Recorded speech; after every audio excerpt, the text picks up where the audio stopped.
Yeah. I'm gonna be naughty. I'm gonna be a naughty vampire god. In a world overflowing with movies, we need a hero. Someone to separate the bad from the good.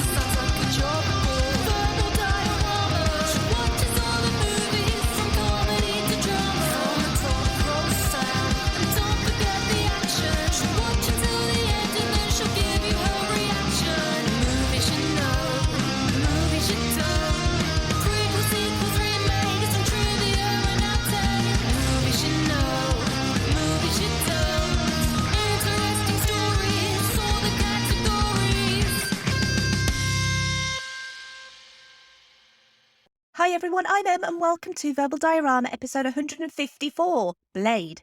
This is the podcast that's all about the history and legacy of movies you know and movies you don't. And as always, a huge hi and welcome to Verbal Diorama, whether you're a brand new listener to this podcast. Obviously, welcome back, regular returning listeners. Thank you for coming back. And thank you for being here. Thank you for choosing this podcast. Because let's be honest, there are a lot of podcasts out there. There are a lot of podcasts that cover superhero movies. And I've covered a lot of superhero movies just recently of late. But no matter how you found this podcast, I'm so happy to have you here because we're going to be talking about the history and legacy of Blade. And this is going to be such a fascinating episode. I'm so excited to be talking about Blade. But before I do, as always, I always like to say thank you to everyone who's listened to the most previous recent episodes of this podcast. So we've most recently had episodes on Superman and Batman, literally two of the biggest superheroes in the entire world. I'm pretty certain everybody knows Superman and Batman. And what I'm doing is I'm doing something called Heroes Through the Decades. So I started with Jason and the Argonauts in the 60s, and then into the 70s with Superman, the 80s with Batman, and now we're moving into the 90s. And is there any movie that is more 90s than Blade? I don't think there is. Blade is a proper 90s movie. I don't mean that in a derogatory sense, because the 90s was awesome. Guys, if you grew up in the 90s, you know how awesome the 90s was. And Ray Harryhausen made us all believe in monsters. Superman made us believe a man could fly. Batman made the Caped Crusader dark again. But Blade was something else, something wholly unique. Blade was an 18-rated comic book movie, and it leaned into its horror roots. And also, it starred an African-American superhero. And so basically, we're going from Batman with lots of black leather to Blade with lots of black leather. Black leather was a bit of a thing in the 90s as well. And interestingly, New Line Cinema is owned by Warner Brothers, who also own DC. And they also distributed both Superman and Batman. So there's a lot of links with this movie and Batman, but there's also a lot of links with Batman and Superman. And if you're a regular listener, you'll know how much I love links between episodes. It's one of my favourite things to find. So without further ado, let's start with the trailer for Blade. You better wake up. The world you live in is just a sugar-coated topping. There is another world beneath it. The real world.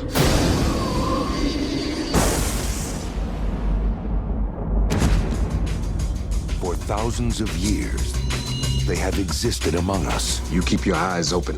They're everywhere. Chances are you've seen them yourself and didn't know it. A secret nation. Our livelihood depends on our ability to blend in. With a lust for power. We should be ruling the humans. These people are our food. They've got their claws into everything. Politics, finance, real estate. There's a war going on out there. He makes the weapons.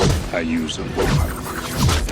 Now, one will lead them to conquer mankind. Tonight, the age of man comes to an end. We're gonna be gods. And one will try to stop him dead. There are worse things out tonight than vampires. Like what? Like me. Half human. Blade's mother was attacked by a vampire while she was pregnant. Half immortal. You got the best of both worlds. All our strengths, none of our weaknesses. He is their greatest fear and our only hope. It's open season on all vampires.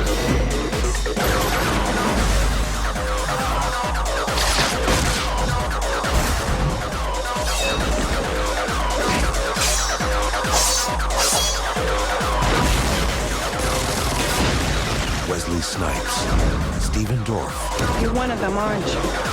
No, I'm something else.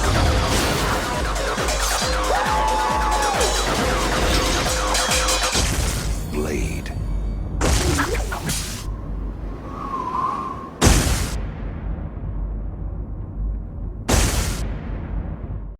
Infected by vampirism as a baby in utero, Eric Brooks is born as his mother dies from being bitten by a vampire.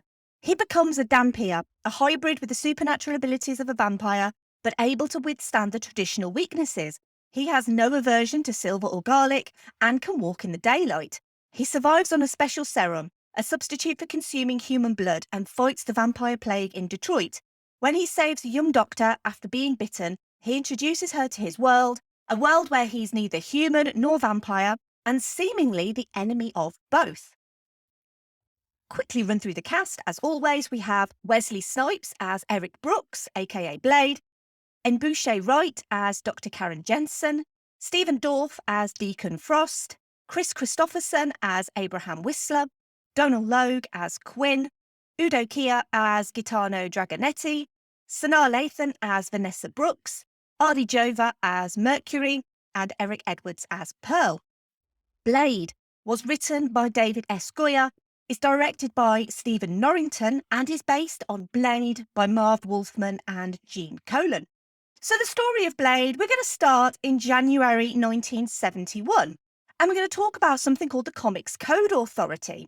And the Comics Code Authority updated its code criteria, which had been in place since 1954. Now allowed within comics were the sympathetic depiction of criminal behaviour and corruption among public officials, as long as it was portrayed as exceptional and the culprit was punished. Also the killing of law enforcement officers and the suggestion, but not portrayal, of seduction. It also relaxed its rules on the depiction of horror in comics. Previously, the code had stated all scenes of horror, excessive bloodshed, gory or gruesome crimes, depravity, lust, sadism and masochism shall not be permitted. And no comic magazine shall use the words horror or terror in its title. For the first time, supernatural creatures like vampires, werewolves and ghouls were allowed in comics as long as they had a background in classical literature, such as Dracula and Frankenstein. Zombies did not have the literal representation, so they remained taboo. Marvel actually got around this by calling them zoovembies, which is so sweet. Marvel published its first step into vampire lore, taking advantage of the new code rules, in October 1971, when the character Michael Morbius debuted in The Amazing Spider-Man number 101. He was afflicted with pseudo-vampirism through trying to find a cure for his rare blood disease. He could also infect others with his pseudo-vampirism by biting them. His first starring comic was Morbius the Living Vampire in 1992. There's a reason I'm talking about Morbius, several in fact, but mostly because Morbius was Marvel testing the water for a proper vampire title, and to bring out the vampiric big guns, Dracula himself. The first issue of The Tomb of Dracula, a 70-issue series featuring a group of vampire hunters who fought Count Dracula and other supernatural menaces, was published in April 1972. And as Bram Stoker's famous character was in the public domain, there was no limit to the depictions of his character. He was joined by Quincy Harker, son of Jonathan and Mina Harker, and Rachel Van Helsing, granddaughter of Abraham Van Helsing. Famously helmed by several different writers for the first 6 issues, including uncredited writing by Stan Lee, the 7th issue was scripted by Marv Wolfman, who based Dracula on actor Jack Palance. In 1973, writer Marv Wolfman and artist Gene Colan decided to create a new supporting character for The Tomb of Dracula number 10, and he was based on 2 white guys' interpretation of blaxploitation, with afro hair, teak-bladed knives, a green leather jacket, and massive yellow shades, with very cliched African-American dialogue. Blade appeared in issues 10 to 21 and again in issue 28. Wolfman temporarily retired the character for a year before bringing him back as less of a black caricature in September 1974. In December 1974, Blade got his first solo story in Vampire Tales number 8, a black and white comic book, would cameo in stories for Ghost Rider in 1992, and co-starred in Night Stalkers and Midnight Suns in 1993. And after Night Stalkers was cancelled in 1994, got his first solo colour comic book series. And this was Blade the Vampire Hunter. He started out as a normal human immune to vampire bites, and it was him being bitten by Morbius the Living Vampire that gave Blade his daywalker abilities and turned him into a dhampir. In the comics, he was trained and raised by Jamal Afari. That character would become Whistler further down the line. Blade wasn't the first African-American superhero to grace the big screen, though. Robert Townsend's The Meteor Man in 1993 was the first official big-screen black superhero and was a showcase of black acting talent, with supporting cast including James Earl Jones, Don Cheadle, Jennifer Lewis and Eddie Griffin. Blade also wasn't the first attempt by Marvel at a movie adaptation of a comic book character, because that honour falls to Howard the Duck, an experience which no one at Marvel wanted to repeat. While there were several Marvel properties in the air for potential movie adaptations in the early 90s, they were mostly very well-known properties: the Fantastic Four, the Incredible Hulk, Spider-Man, X-Men, and also non-Marvel properties Superman Lives. That's the third mention of Superman Lives in 3 episodes now. This podcast is not sponsored by Nicolas Cage, I promise. And these were all in differing levels of pre-production at the time. Blade, as a character property, was fairly obscure in comparison, and this is something that I'm going to bring up a bit later on as well. In 1992, 2 projects were announced, with Wesley Snipes and LL Cool J headlining each. When New World Pictures obtained the Marvel Comics rights, they planned to film a Western set in Mexico, starring Richard Roundtree as the vampire hunter Blade. When rapper and actor LL Cool J expressed interest in playing the lead role, Marvel Studios began developing the film, with David S. Goyer attached to write the script, and Ernest Dickerson, who would go on to direct the excellent black hero-led Tales from the Crypt Demon Knight. That's episode 66 of this podcast. And this was all starting to happen in 1995. But I hear you cry, where is Wesley Snipes? Well, June 1992, Wesley Snipes announced he was going ahead with making a movie version of his favourite comic book character, Black Panther. And he'd been approached by Marvel, and at the time, Snipes was box office gold. He'd starred in massive hits like White Men Can't Jump and Passenger 57. He'd worked on Demolition Man, which was released in 1993. And then he entered into talks with Columbia Pictures to portray Black Panther, which he saw as a unique opportunity to tell a truly black story, away from cultural stereotypes, and to go back to the continent of Africa, because African Americans had had their African heritage stolen from them. It was an opportunity to tell a story from and for the black community, as well as for the rest of the world. At the time, Marvel was in financial dire straits. They'd already tried to sell the X-Men to Orion and Carol Co. before they both went bankrupt, and so they intended to sell X-Men and Black Panther to Columbia as a package deal. But nothing ended up materialising by January 1996. Snipes at the time blamed a poor understanding of the character by screenwriters, and basically cited that many seemed to think that Black Panther was about the Black Panther Party and not the character from the comics. Marvel, of course, would go on to declare bankruptcy in 1996, and Fox would ultimately gain the film rights to X-Men. Black Panther's big screen debut would stall, mostly due to the elaborate special effects required. Wesley Snipes would, however, receive a script for an adaptation of Blade. And the rest, as they say, is history. But this is the podcast all about the history and legacy, so let's go into how Wesley Snipes got involved with Blade after being so set on Black Panther. David S. Goyer heard that New Line was looking to make a low-budget black superhero movie, and with Marvel in financial dire straits, selling the rights to their biggest heroes, New Line was looking into the possibility of either Blade or Luke Cage. Goyer went in and pitched an entire Blade trilogy, and he called it the Star Wars of black vampire movies. He was adamant that Blade be a comic book movie grounded in reality, and he wanted to depict vampirism as a disease that spreads, and additionally add things about racial animosity and prejudice between pure-blood vampires and turned vampires, and then have this half-breed being the guy who kills both of those types of vampires indiscriminately. Blade would have a foot in each world but be a part of neither. After New Line asked if Blade could be white, Goyer, thankfully, rebuffed this ridiculous suggestion and doubled down on his script being nothing like any superhero movie, including having a lead character who was black. That was very important to him. And obviously, we'd had the likes of Superman and Batman, but Superman and Batman, this was not going to be. And interestingly, Goyer would go on to write the Dark Knight trilogy. He'd also write Man of Steel and Batman v Superman Dawn of Justice. so he would know a little bit about Superman and Batman.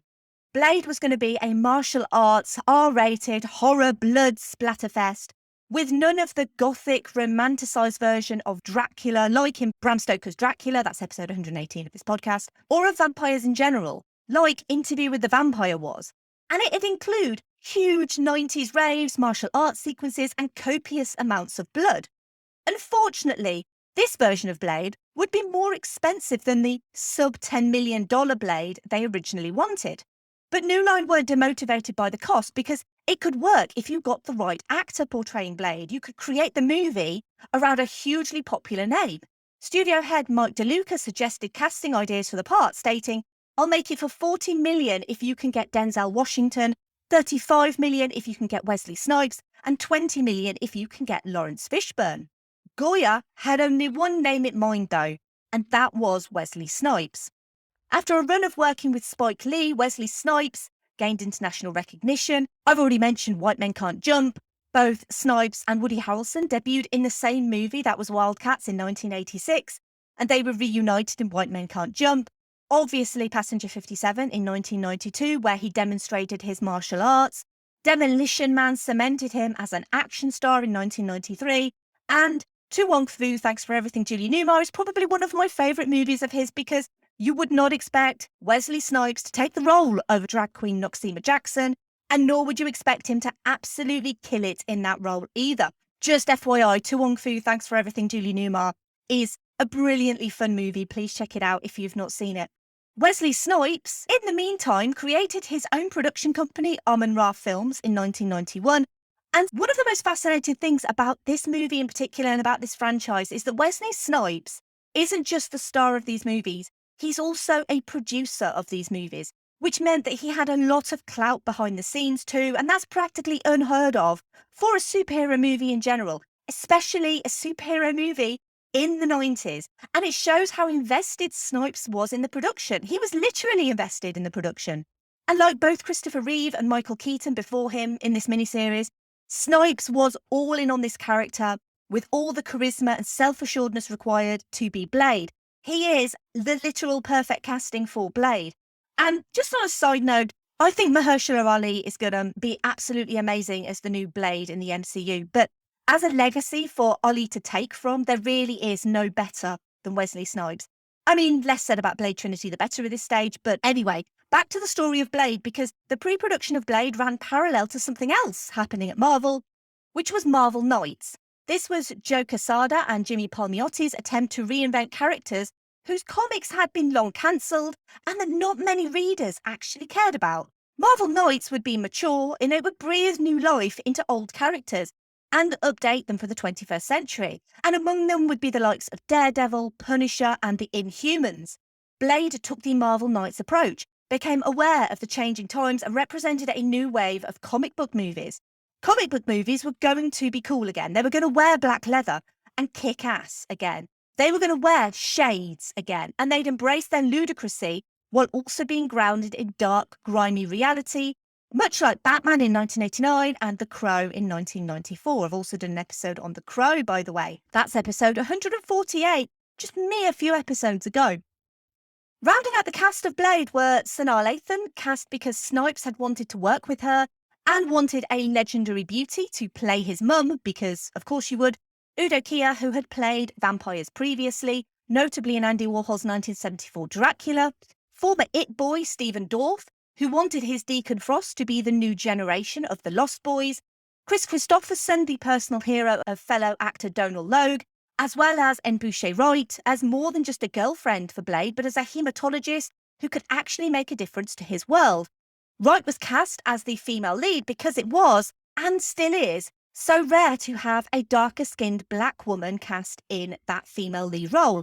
Both Sanaa Lathan and Wesley Snipes mentioned the revolutionary nature of casting N. Boucher Wright in an interview piece for Entertainment Weekly for Blade's 20th anniversary.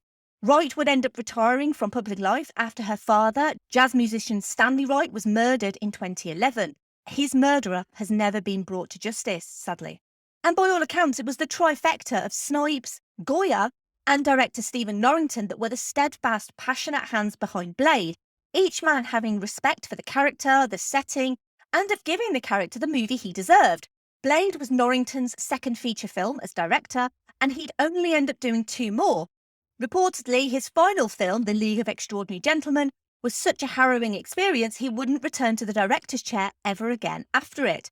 Before becoming a director, Norrington was a special effects artist who worked on Aliens and Alien 3, also both previous episodes of this podcast, 114 and 115. By the way, Norrington took his previous experience working on sets with James Cameron and David Fincher and would design detailed storyboards for Blade, including the highly elaborate rave scene, probably one of the most famous scenes in the movie.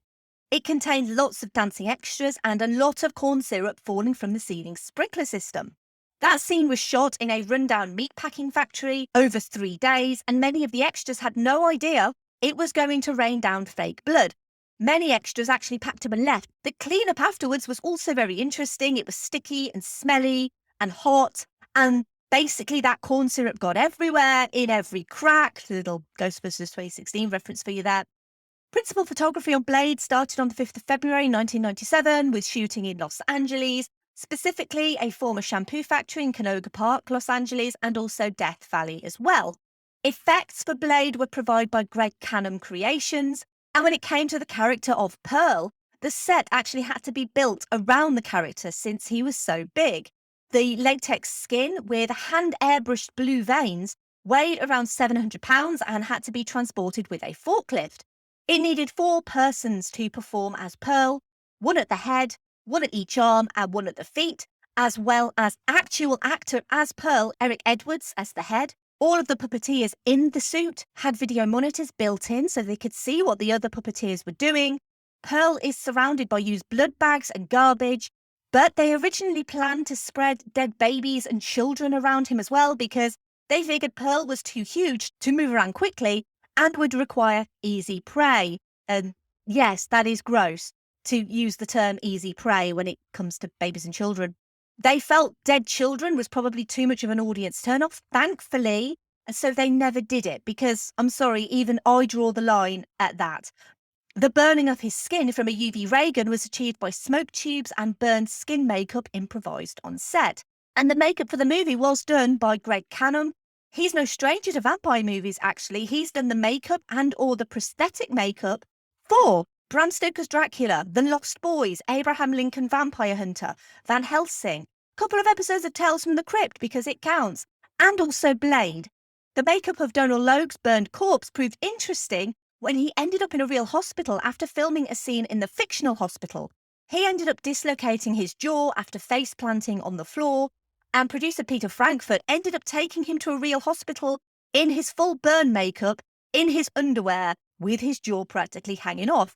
I bet the nurses and doctors were really wondering why he was in the hospital. And what is still strikingly obvious about Blade is the physicality of Wesley Snipes. Jeff Ward, Blade's stunt coordinator, was saying in an interview with Cinefastique in February 1998 that Snipes could do anything, that his flexibility and martial arts ability were enhanced by a background in dance, and that Snipes didn't hold back either. After showing a little of what he could do in Passenger 57, he turns the dial up to 11 in Blade and did the majority of his own stunts. Snipes and Ward have known each other since making the film Streets of Fire in 1984. Ward trained Snipes in Filipino martial arts, and very early on it was decided to make Blade have an element of Hong Kong action films, which obviously helped when working with supernatural elements like vampires who had to be fast, agile and strong. Blade was doing wire work and bullet time before The Matrix was. Stephen Norrington was very hands-on with the choreography and weapons, and Blade has an arsenal of weapons at his disposal, including armour-plated vests, silver bullets laced with garlic, silver stakes, a converted Mac-10 auto which fires 5 shots a second, a sawn-off shotgun, and a sabre. Additionally, Buffy the Vampire Slayer had debuted as a mid-season replacement in 1997, so Vampire Slayers were hot right now. But unlike Buffy before it, Blade doesn't lean too much into traditional vampire lore or legend. Vampires in the Blade trilogy have no sensitivities to religious icons like a crucifix, as it's stated early on. They can also easily cross flowing streams and enter dwellings without being requested. Furthermore, their sensitivity to garlic and sunlight appears to be the result of a specific biological intolerance or allergy, and their reliance on foreign blood is explained as the result of a hemoglobin deficiency, giving the impression that the film is more science fiction than supernatural in nature. Blade instead tells a fairly well-known story of class conflict, with the ruling house of Arabis as the purebred aristocracy versus the commoner-turned vampires as lesser vampires. It could also be an apt metaphor for racism, homophobia, misogyny, any situation where one group believes they're better than another. In the comics, Deacon Frost is an older character. He was essentially de-aged so that Stephen Dorff could play him.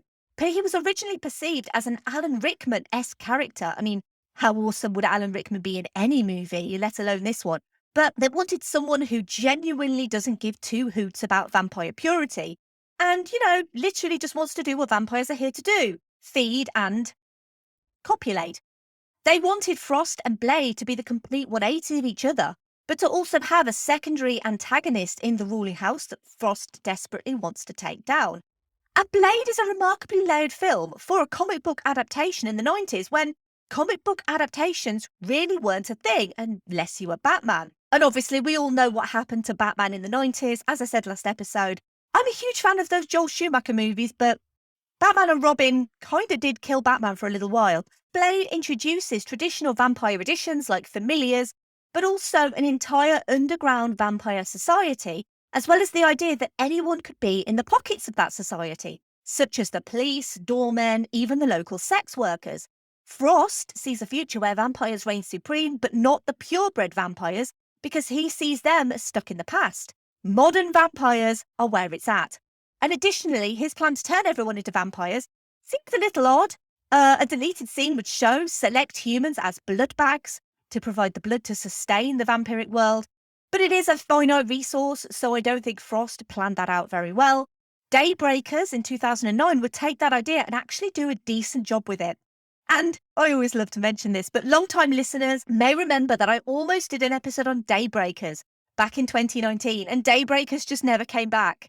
It basically just died a terrible vampiric death and never returned from the dead.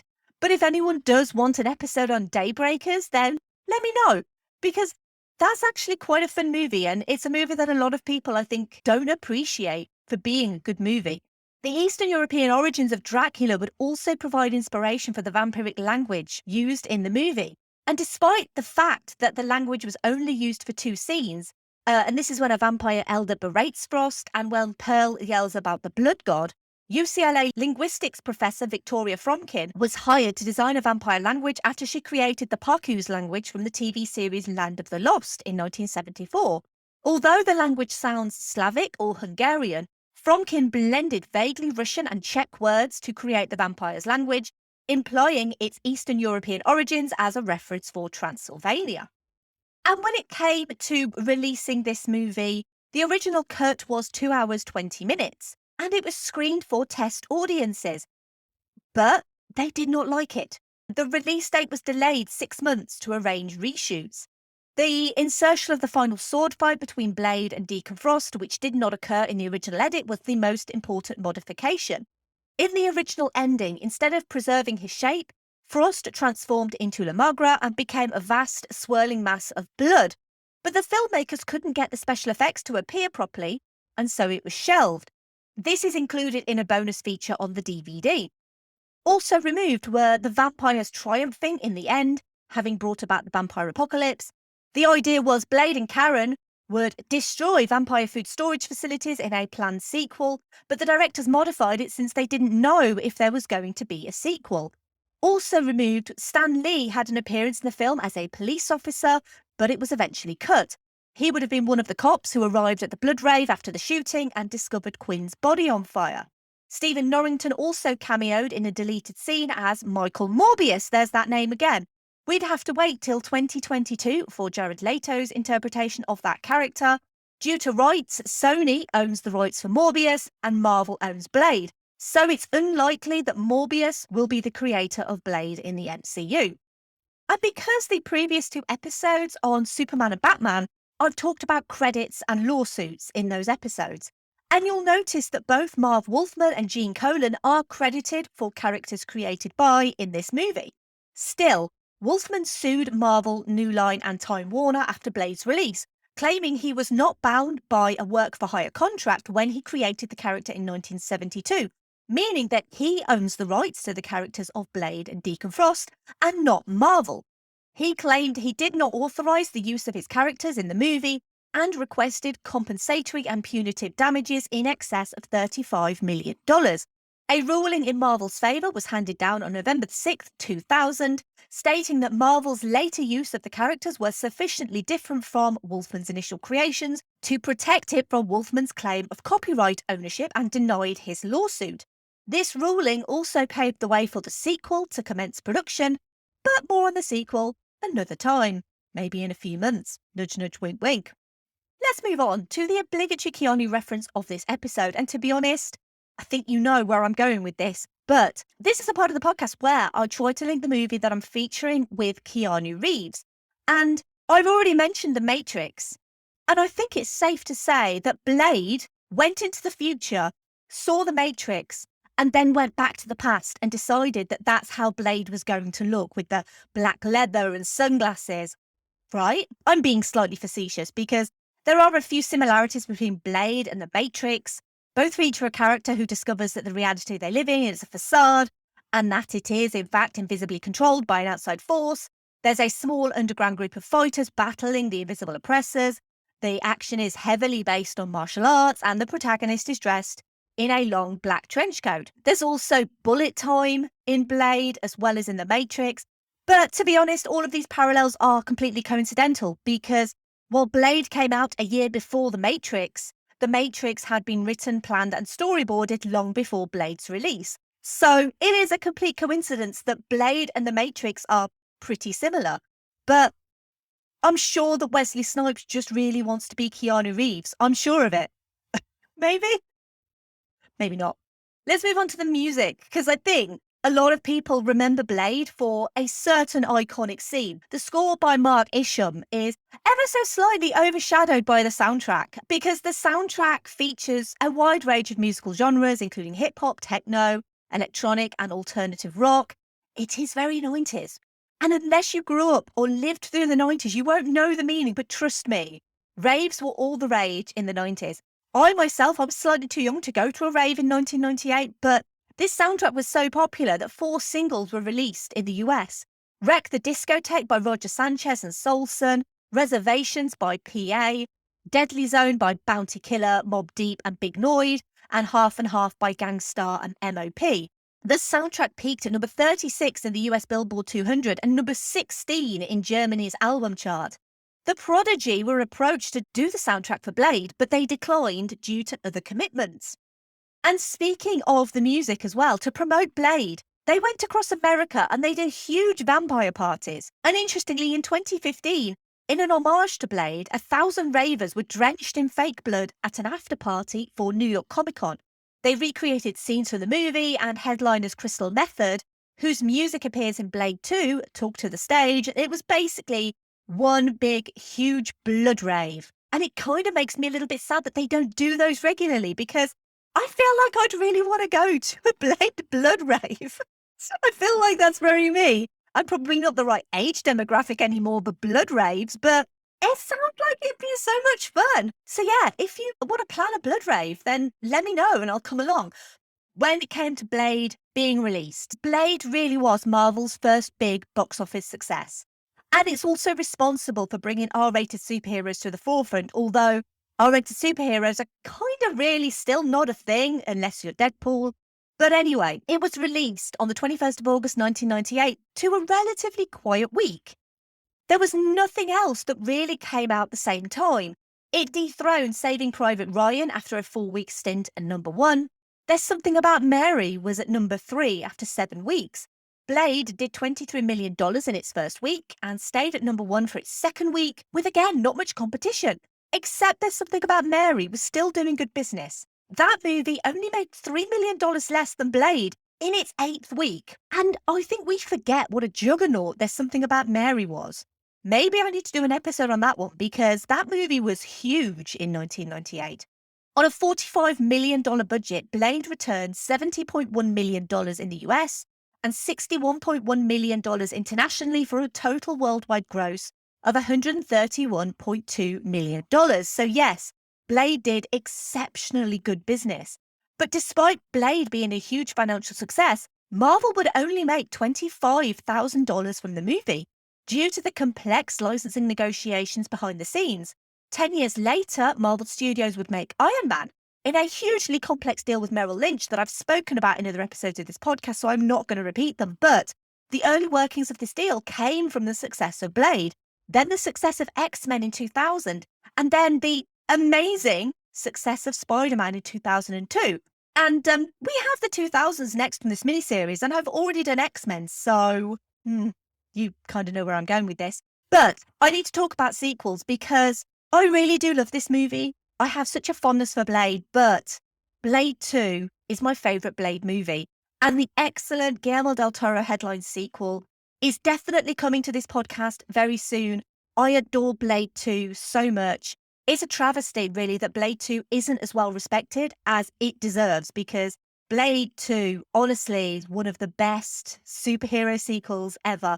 The second sequel, Blade Trinity, isn't as good. I don't really remember it, in all honesty, because I've not really seen it that much. But it introduces Ryan Reynolds before he was Deadpool and Jessica Biel to the Bladeverse. This was followed by Blade the series in 2006, starring Kirk Sticky Fingers Jones as Blade. Wesley Snipes has always expressed an interest into returning to the role, but in 2012, the rights to Blade reverted back to Marvel. And in 2019, Marvel Studios announced a reboot set in the MCU and announced Mahershala Ali as Blade, whom Snipes expressed his support of. And hopefully, fingers crossed, we might get a little Wesley Snipes cameo in the new Blade movie. It would be a nice way to pay tribute to Wesley Snipes for what he did for comic book movies and for this character and for everything that Wesley Snipes has done. Maybe not the tax avoidance, but everything else Wesley Snipes has done. Yeah, maybe just give him a little cameo in the new Blade movie. Let's move on to some social media thoughts. So we're going to start with the patrons of this podcast. We're going to move on to Twitter, Instagram and Facebook. But we're going to start with the patrons. And we're going to start with Ian. And Ian says, I watched this in the cinema when it came out. I would have been at most 13. It was in our local 3-screen cinema, and I think they were just happy to get people through the door. I didn't realise it was a comic book film at the time. I've watched it again since a few times, and I still enjoy it. Wesley Snipes is fantastic as Blade too. Brendan says, even as superhero movies have evolved since 1998, there's something about Blade that still makes Wesley Snipes' Daywalker seem fresh and exciting. From the hero's genre-defining entrance in the club scene to the straightforward yet satisfying quest revenge story, it's a reminder of what meat and potatoes filmmaking can be when using the right tools and talent. And that's before you dig into the themes of a black man fighting against a life-sucking power structure, obsessed with bloodlines and profit who controls the police. Perennial commenter Andy returns, and he says, this movie. The last film that came out during my Geek Salad defining run as a video store manager, and movie that my employees wouldn't shut the F up about. After taking their advice and watching it, I was stunned by just how in your face the action was, and not in a good way. The dialogue is really difficult to cut through, and Stephen Dorff played a better villain when he did those e-cigarette ads where he made it sound like smokers were an oppressed class. The opening club scene reminds me of a Bioskin Strips ad from around the same time, and looks like it was set in the same club. I can't find the ad online anywhere, but I chuckle when I combine the two. Sorry, I really dislike this movie, but I do look forward to engaging in a more positive conversation when you inevitably do Del Toro's Blade 2. It's like you know me, Andy. And any patron who has a podcast, I like to give them a bit of a plug. So I'm going to plug Andy's podcast, Geek Salad. Maybe don't go there for a Blade episode because I doubt one exists, let's be honest. But you can go there for all of your geeky, nerdy needs, video game needs, your comic book needs, your movie needs, your TV needs. All of your needs, basically, are found at Geek Salad. I'll put some information in the show notes. Please check out Andy's podcast. And the final patron comment comes from Scott, who says, this came out of nowhere and was just flat out entertainment. I seem to remember going with my good friend Kev and had a blast despite an old drunken couple in the room in front. To this day, I still ponder why any mother effer would try an ice skate up a hill. And unfortunately, not getting past the swear filter there, Scott, sorry. So, as I said before, I do normally give Patrons Podcast a bit of a plug. Now, Scott does have a podcast. It is a little bit dormant at the moment. They haven't released a new episode in a little while, but it is still well worth your time. It's basically just a group of guys who get together and enthuse about their love for film and the experiences of watching film. And Scott and I watch a lot of films together. As of recording, we're actually going to be watching a film together at the cinema tomorrow night. So I know how much Scott loves movies. So please check out Monkey See, Monkey Review. I'll put information in the show notes. Right, it's time to move over to Twitter. And we're going to start with @HarryMetMovies, who said, best opening scene in a film, up there with Jack Sparrow as one of the best character introductions in a movie. I think it's a fab film, only let down slightly by the end fight. @Kev Haney said, I remember feeling there wasn't much like it at that point. I caught it a few times on release and loved to watch the audiences react. Snipes gets most of the accolade, but I found Stephen Dorff just as effective. @Chance Whitmore 5 said, great movie, well cast, stylishly directed and a lot of fun.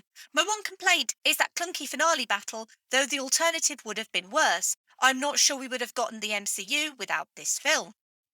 @UK Film Nerd said, there didn't seem to be anything like this at the time. It was so cool and I loved it to bits. The sequel was even better. It was the first DVD I ever bought, imported from the US with Tremors. I haven't watched it in years, so I wonder if it's still as cool today. Yeah, it is. @NightmarePod said, one of my favourites. Snipes is another level of cool. Best opening scene of a movie. Blade did so much for Marvel, yet it's like they have forgotten about him. @Alonzo the Artist said, Blade was amazing. It absolutely exceeded expectations when I saw it for the first time. That it was a black superhero that opened the door for the MCU to walk through gives me an especially glorious source of pride. @30 Podcast said, love it. It was the first DVD I ever bought. Then I discovered my player had a loop feature, so I'd put this movie in and just let it play all day. Whenever my sister and I would do something we knew our parents would object to, we called each other naughty vampire gods. @Needed Road said, whatever happened to Stephen Dorff and Stephen Norrington? Well, Stephen Dorff, still acting. I remember seeing him in True Detective a few years back. Stephen Norrington was one of the directors in line for the Crow reboot back in 2013, but he hasn't actually directed a movie since The League of Extraordinary Gentlemen, which, as I mentioned before, he had a particularly rough time with. And both Stephens are still good friends by all accounts as well, which is quite nice. @StuntGoat75 said, the film that kicked off the modern superhero movies, still very stylish and blood-soaked. Wesley Snipes seemed perfect casting, and it's going to be very big boots for Mahershala Ali to fill. @Fantasia replied and said, absolutely, we were totally starved for comic book action, and this was horror and comic book action personified. Remember going up Merry Hill to watch it as the Worcester Odeon was and still is an abomination. And quite apt to finish on @Jonathan Blade, who said, the blood rave scene is one of the greatest scenes in the history of cinema and a cultural benchmark for the influence of the 90s rave scene on film. Blade is still tight and effective, more so than other era films in its genre, parentheses mid-budget grimdark action. Wesley Snipes, comics Blade became Wesley Snipes after this movie. Enough said. Moving over to Instagram, we have @SassyLessie76, who said, seeing Blade on the big screen when it came out was a blast. The theatre was packed and the excitement bounced off the walls. Wesley Snipes was very impressive as the Daywalker and had a powerful and intimidating growl. I think I need to revisit this film. Absolutely, Tari, you need to revisit this film because it's brilliant fun. And moving over to Facebook, we have comments on Facebook again. This is amazing. From the same two guys as well. So we're going to start with Andy, who said, I wasn't around for when Blade came on the scene way back in 1972. And being a DC boy growing up, I had never heard of him until this film was released. Parentheses, first Marvel superhero film, question mark. I think this may have helped as I had no idea of the character. The film is an absolute corker from the headache-inducing fight in the nightclub scene, which leaves you exhausted at the end of it. Saw it multiple times when it came out, but this and Blade 2 are excellent. But just let the blood wash over you, any scrutiny and it falls apart. Blade is loud, dumb and violent, but in a good way. And the final comment comes from Tony, who said, Blade was an excellent adaptation of a dark comics character. One of Wesley Snipes' best roles, in my opinion. The success of Blade allowed for the Marvel Cinematic Universe to exist. The opening nightclub fight scene is still iconic. Thank you, everyone, for getting involved on this episode on Blade, whether you're a patron, whether you're on Twitter, Instagram or Facebook. Always so grateful and delighted to get people's comments. So thank you very much. We all know Mahershala Ali will kill it literally as Blade in the MCU because he's Mahershala Ali and he's incredible. But it's really hard to see anyone else but Wesley Snipes in this role. He brings all the wisecracks, all the personality and pizzazz and self-assured arrogance that Blade needs. And I don't mean that in a negative sense because Blade needs to be an arrogant character. And Wesley Snipes is so cool and he knows it. And I love that he infuses Blade with that confidence. Not to mention his physicality, his martial arts prowess. It's easy to see why Blade's a character who's so special to so many, especially to the Black community and so special to Snipes as well. To see a powerful, strong, kick-ass Black man on screen, a Black man take on the systematic corruption of a world run by old white vampires, to partner him with a Black woman who was more than just a love interest, to make it violent, visceral and extremely bloody, feels like a huge risk, not only now, but at the time as well. And it's certainly a risk I feel like the MCU is not going to go anywhere near, unfortunately, for this Blade reboot. Blade might not have done X-Men box office, but what Blade did do is take a character from comics that not many people knew of and made him a bankable box office prospect. It's likely Marvel took note of this and went looking in the list of properties it did own because, let's not forget, X-Men and Spider-Man were completely off the table at this point, realised it could make movies with Iron Man and Thor and Captain America and that people probably would go and see those movies. And of course they did. But most of all, Marvel realised that, like Blade, it had its own arsenal of weapons. And within 10 years, that's exactly what they did. Coming a year after Batman and Robin all but killed the comic book movie, according to some, and I make no secret of the fact that I really enjoy those Joel Schumacher Batman movies. So to me, that's a title that movie definitely does not deserve. But even compared to Batman and Robin, Blade feels even more fresh and different. And it goes a long way to prove to the likes of Marvel that you don't need to rehash the same origin story every time. That a comic book movie isn't a genre, very much like animation actually. That comic books can be action adventures or romances or fantasies or war stories or superhero tales or indeed horrors. And Blade, as a tongue-in-cheek gory horror movie, deserves your respect. As a superhero movie, deserves your respect. As a Black superhero movie, deserves your respect. And for paving the way for the cinematic landscape we have now, we might not always entirely like modern superhero cinema all the time, but he deserves respect for that too. Thank you for listening. As always, I would love to hear your thoughts on Blade. And if you do want to get involved with this podcast and you want your comments read out in episodes, then all you need to do is comment on the thoughts posts that go up, usually on a Saturday on social media. The social media is at Verbal Diorama on Twitter, Facebook and Instagram.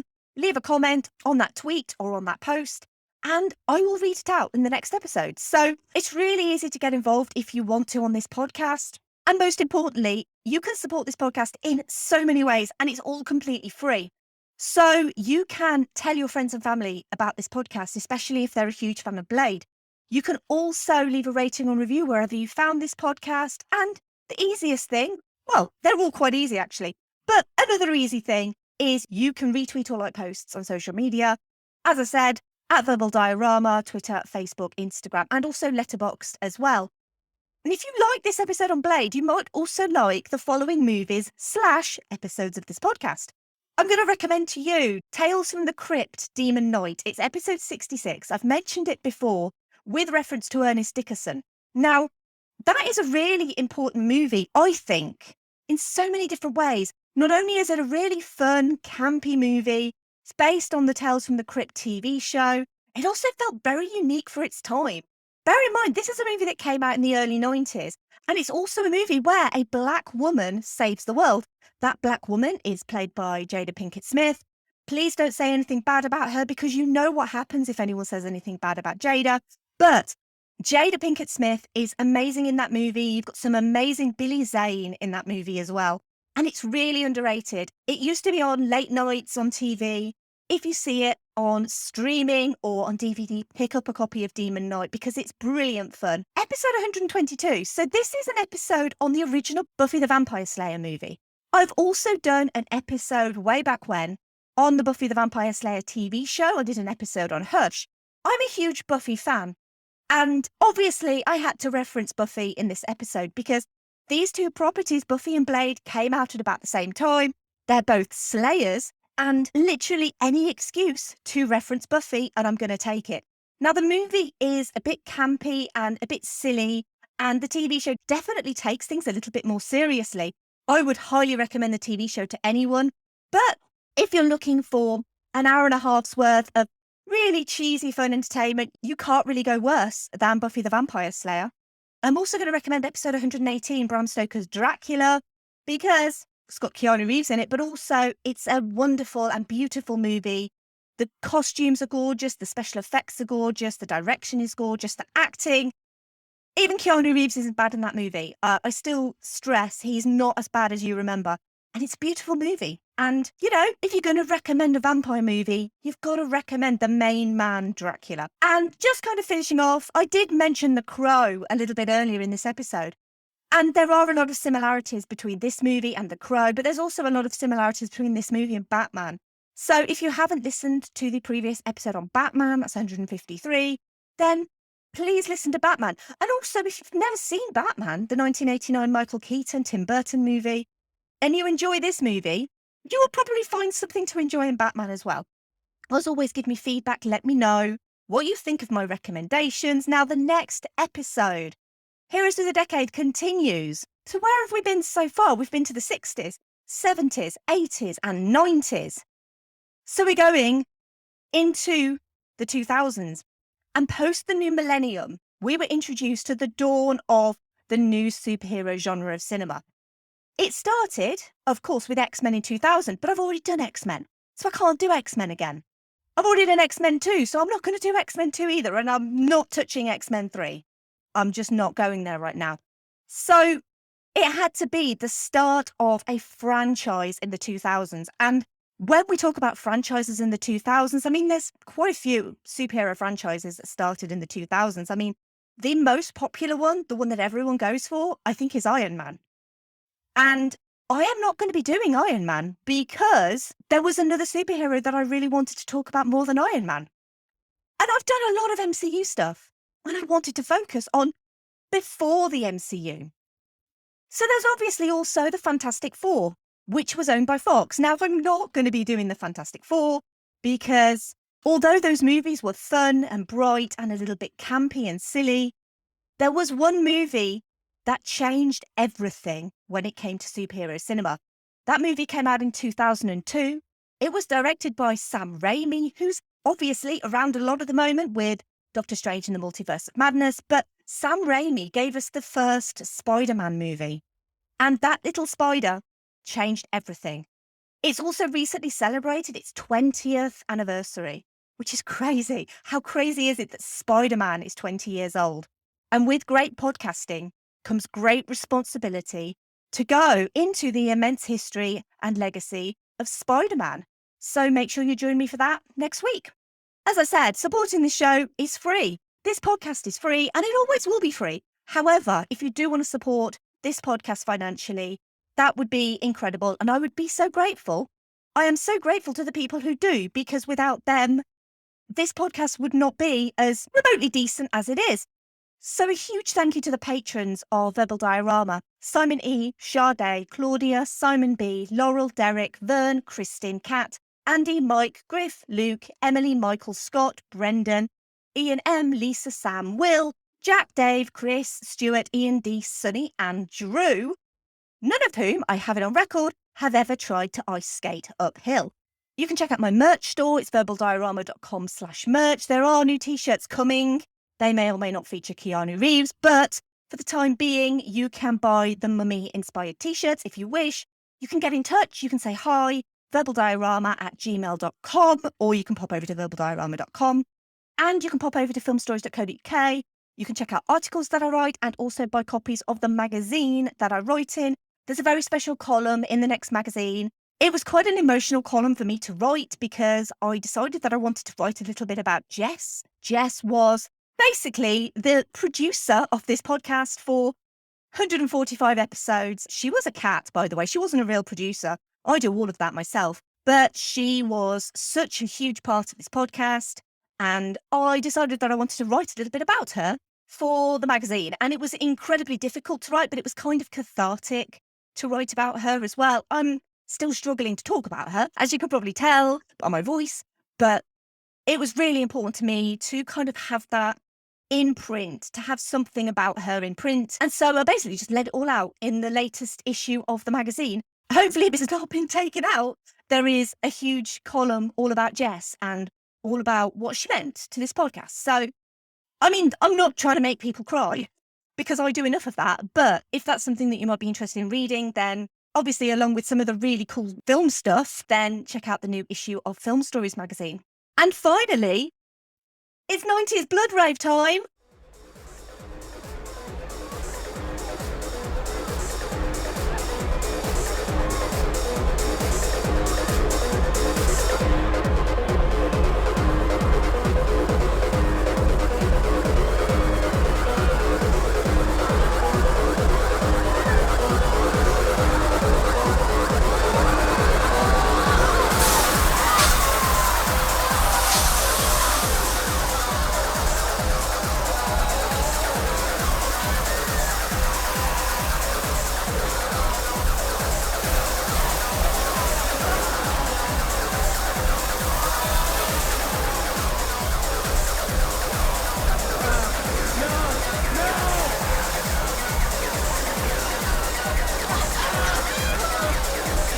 What's wrong, baby?